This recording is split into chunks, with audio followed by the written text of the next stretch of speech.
In this lesson, we shall prove that 2 divided by 3 all divided by 4 divided by 5 equals 2 divided by 3 times 5 divided by 4. We proceed with the proof as follows.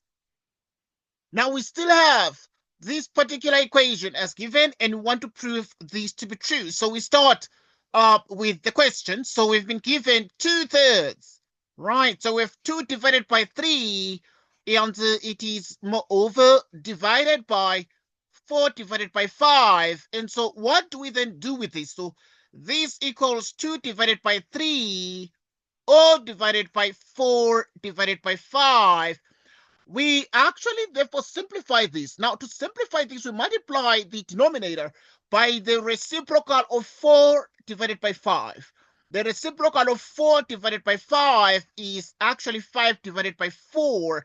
But whatever we do to the denominator must be done as well to the numerator. And this is what we actually achieve. Moreover, it is therefore very clear that this is considered to simplify straight away with that, making this actually algebraically correct. Moreover, we continue therefore to realize that this is actually exactly equal to this. Therefore, because it's still 2/3 all divided by 4 divided by 5. And now this introduced reciprocal simplifies immediately. Okay, but what do we observe here at this point? We shall maintain the numerator. So we shall maintain 2 divided by 3 multiplied by 5 out of 4, and we divide by the following. So what is 4 times 5? It gives us 20, and 5 times 4 gives us 20 as well.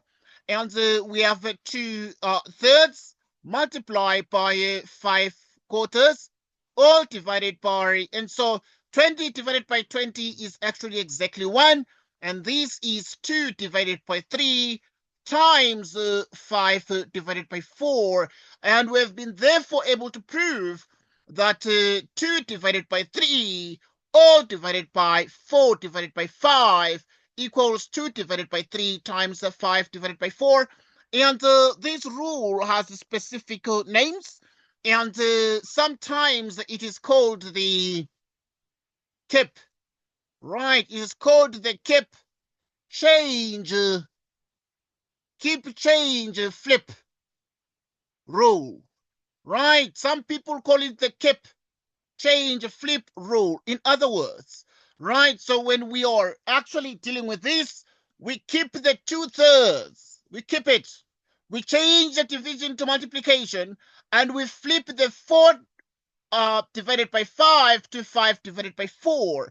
Okay, so this is actually exactly what happens. We take note of the fact that our strategy was to consider the 4 divided by 5, and we multiplied actually the 4 divided by 5 out of 4. This is actually called the reciprocal. Right. So in other words, we multiplied by the reciprocal. So the reciprocal of 4 divided by 5 is 5 divided by 4. And that is the strategy. And therefore, we've been able to prove this correctly. And this is the desired result. And this is the kip. We keep 2/3. We change the division to multiplication, and we flip the 4 divided by 5 to 5 divided by 4, and we're able to get this particular result, and this result is most certainly correct, and we actually have proven this most certainly in the most correct of ways. But we can obviously be in a position to simplify this even further, and now we obtain the following. So we have, for example, 2 times 5 giving us 10, right, divided by 3 times 4 giving us 12. And therefore, what this gives us is if you divide 10 by 2, you get exactly 5. You divide 12 by 2, you get exactly 6. And therefore, this is actually the result as well that has been simplified. And this is the simplified version of the answer. And this is most certainly the result that is desired. All right, the most simplified answer, but we've been able to actually show that whenever we have 2/3, right, divided by 4 divided by 5 is actually exactly the same as 2/3 times 5 out of 4. And this is actually exactly the correct result. And we actually have even, simplified the final answer. And right, so we thank you for watching. And it was excellent solving this particular question here. And until next time, take care and goodbye. Thank you.